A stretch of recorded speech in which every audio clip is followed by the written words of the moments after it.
শুধু গান নয় গানের গল্প, সে ডানা মেলে উড়ে যায় অল্প অল্প একদিন, প্রতিদিন একদিন প্রতিদিন।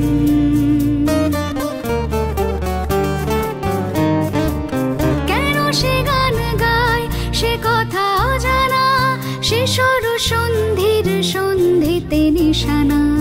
কেন সে গান গায় সে কথা অজানা, সে সর সন্ধির সন্ধিতে নিশানা। সে কাকে ডাকে কে মনে রাখে, আলো ছায়া মাখা হারানো দিন। সে শুধু গান নয় প্রাণের স্পন্দন, যার কথা মালা হয়ে ওঠে চন্দন সুবাসে প্রতিদিন, একদিন প্রতিদিন।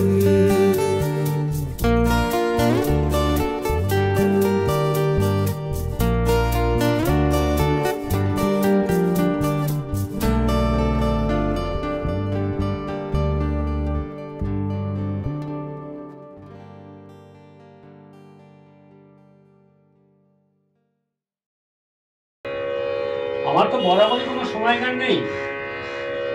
সকালবেলার অপূর্ব সময় রামানুজা ফ্ল্যাটে ঢুকে পড়েছি, বেল বাজিয়ে। দরজাটা একটু খোলাই ছিল, কিন্তু দেখছি এটা অপূর্ব আলাপ চলছে। বিলাসখানিতে বোধ হয়। ভালো চিনিস তুই রাজনীতি? না না না, বেশি চিনি না। আর আমাদের বিজয়বাবু আছেন তবলায়, আমাদের দীর্ঘদিনের বন্ধু। একটু একটু রামানুজা।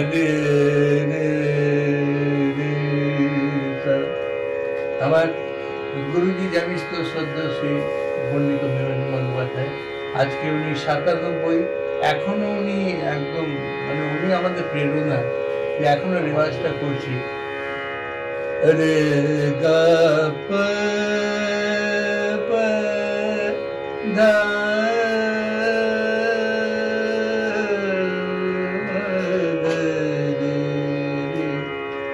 রে গা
আজকে সকালবেলা একটু অনুমতি নিয়ে ঢুকতে হলো, কারণ এই ঘরে ঢোকার আগে রেওয়াজ চলছিল।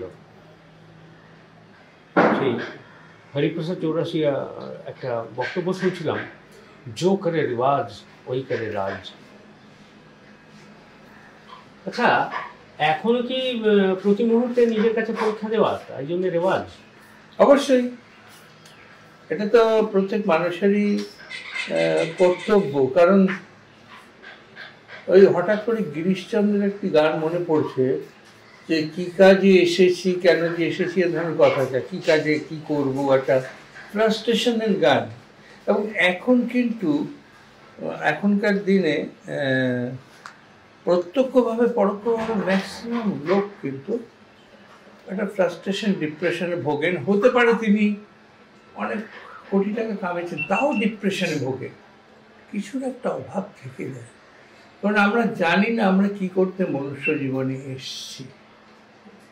এবং আমরা যারা গান বাজনা করি, আমাদের একটা বিরাট সৌভাগ্য যে আমরা সুরের বোধ বা কণ্ঠের সুরটা নিয়ে আমরা এখানে জন্মাই। তো সেটা তো আমাকে রেগুলার ডিউটির মতো, যেমন অফিসে ডিউটি করতে গেলে আমাদের সই করতে হয়, তেমনি এটাও করতে হয়, নয়তো খুব অপরাধী লাগে যদি না করি। কি সাধারণের জন্য একটা অপূর্ব সুন্দর একটা উদাহরণ, যেটা আমরা খুব চলিত ভাষায় বলি এক্সাম্পল আর কি, যে অফিসে বায়োমেট্রিক হাজিরা দেওয়া বা খাতায় সই করার মতো প্রতিনিয়ত প্রতিদিন রেওয়াজ। তুমি আমাকে গলায় সুর দিয়ে পাঠিয়েছে, দেখো আমি করছি ভাই। তার আগে একটু আমি বলে নিই কেন এই কথাগুলো বলছি। শুধু গান নয়, শুধু গান নয়, গানের গল্প ডানা মেলে উড়ে যাচ্ছে অল্প অল্প, একদিন প্রতিদিন করে। আচ্ছা, ঠিক কবে সঙ্গীতের বাতাবরণ ভেতরে এলো সেটা কি একটু বলা যায়? আমরা অজ্ঞান বয়স থেকে। কিরকম? যবে থেকে জ্ঞান হয়েছে মোটামুটি তবে থেকে দেখছি সুরে হোক না হোক বেসুরে সবসময় চেঁচাচ্ছি, গান গাইছি। এবং আমি মোটামুটিভাবে বলতে পারি 5 বছর বয়স থেকে কিন্তু আমি হারমোনিয়াম বাজাই। তখন টোটালি হারমোনিয়াম বাজিয়ে গাইতে পারতাম না, কিন্তু গানের একটা সুর আমি হারমোনিয়ামে তুলতে পারতাম। যেমন একদম প্রথম মনে আছে যে আজ আমাদের ছুটি রে ভাই, আজ আমাদের ছুটি, মেঘের কোলে রোদের ছুটি, ওই গানটা আমি হারমোনিয়ামে বাজিয়েছিলাম। মানে জ্ঞানের রামানুজের আগেও গানের রামানুজ? না না, রামানুজের সাথে জ্ঞানের কোনো ইয়ে নেই, জ্ঞান ফ্যান কিছু আমার নেই।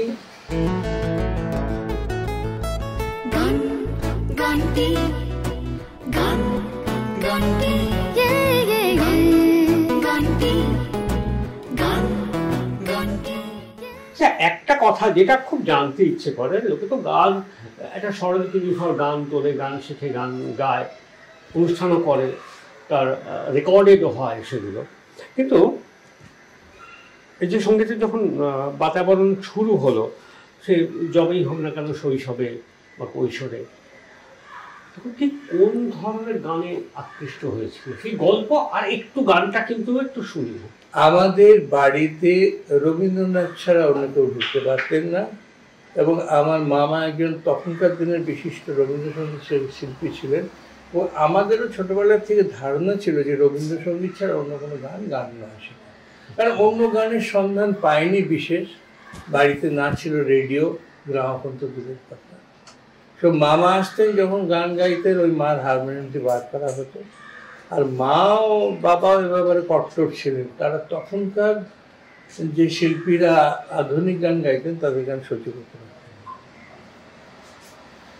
আধুনিক গান শোনা মানে বাচ্চারা খারাপ হয়ে যাচ্ছে। অদ্ভুত একটা ছুটমার ছিল আর কি আধুনিক গানের প্রতি। কিন্তু রবীন্দ্রনাথ তো আজও আধুনিক, আজও প্রাসঙ্গিক। আধুনিক বলে না, আমি আবার রবীন্দ্রনাথের গানকে তখনকার দিনের আধুনিক গান বলেছিলাম বলে একজন আমাকে তেলে রবীন্দ্রনাথকে মারতে এসেছেন যে রবীন্দ্রনাথের গানকে আপনি আধুনিক গান বলছেন, তেলে মারতে এসেছিল। আচ্ছা, প্রাথমিকভাবে সেই সময়ের গান, মানে যে গানটা শুনে মনে হলো না গানটা আমাকে গাইতে হবে, শৈশবে হোক কৈশোরে হোক, একটু পরে গিয়ে, কারণ কান পেতে থাকতাম কোথায় অনুরোধের আসর হচ্ছে আর কোথায় ব্রহ্মগীতি হচ্ছে, কান পেতে থাকতাম। আর তখনকার দিনে এগুলো জানার কথা, অনেকেই জানে না এগুলো, বেতার জগৎ বলে একটি রেডিওর পত্রিকা বেরোতো পাক্ষিক, তাতে ওই 15 দিনের রেডিও প্রোগ্রাম সব কিছু থাকতো। এবং তাতে ওই মাসে একটা গান ছিল রম্যগীতি বলে, ওই মাসে রম্যগীতটা রেডিওর নিজস্ব রেকর্ডিং, তো সেইখানে তার স্বরলিপিটা ইত্যাদি বেরোতো। সেরকম গানগুলো আমি ওই স্বরলিপি দেখে দেখে তুলতাম। স্বরলিপি তোলাটাও মোটামুটি 10-12 বছর বয়স থেকে অভ্যস্ত। তারপর কেউ মোটামুটি অক্ষর পরীক্ষা ভালো হয়ে গেছে, এবং কেউ আমাকে শেখায় না, নিজের থেকে শিখেছি। তবে পরে আমি বলবো যে এটা যে আমি খুব ট্যালেন্টেড হয়ে জন্মেছিলাম এ কথা মনে করি না, এটা খুব সুস্থ স্বাভাবিক ব্যাপার একটা। পরে আমাকে প্রশ্ন করি সে ব্যাপারে আমি বলবো কেন এটা। তো তখন যে গানটি কথা বলছিলাম না, হ্যাঁ, হ্যাঁ। আচ্ছা আমি একটু গাইছি।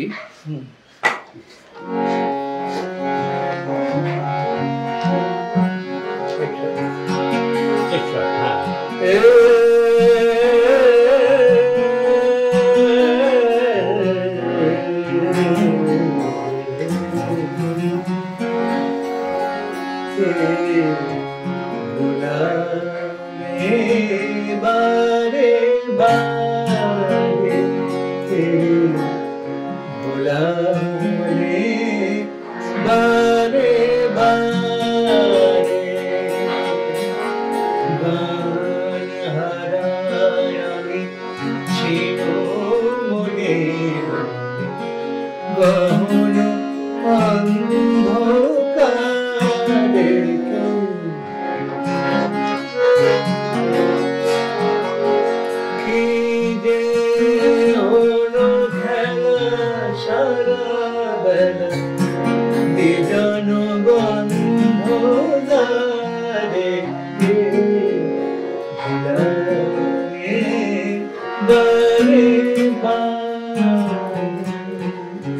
এই গানটা শুনলে আমি যেন কিরম একটা হয়ে যেতাম, কি নেই, কি যেন একটা করতে হবে, কি যেন একটা ভিতরের মধ্যে একটা কিরম একটা তোলপাড় শুরু হয়ে যেত।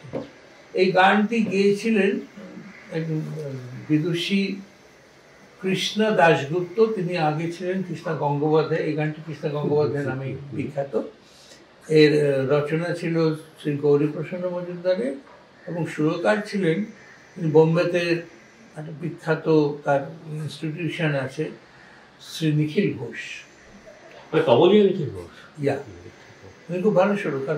যার ছেলে বর্তমানে নয়ন ঘোষ, ধ্রুব ঘোষ ছিল, গত হলো ধ্রুব ঘোষ গত হলো।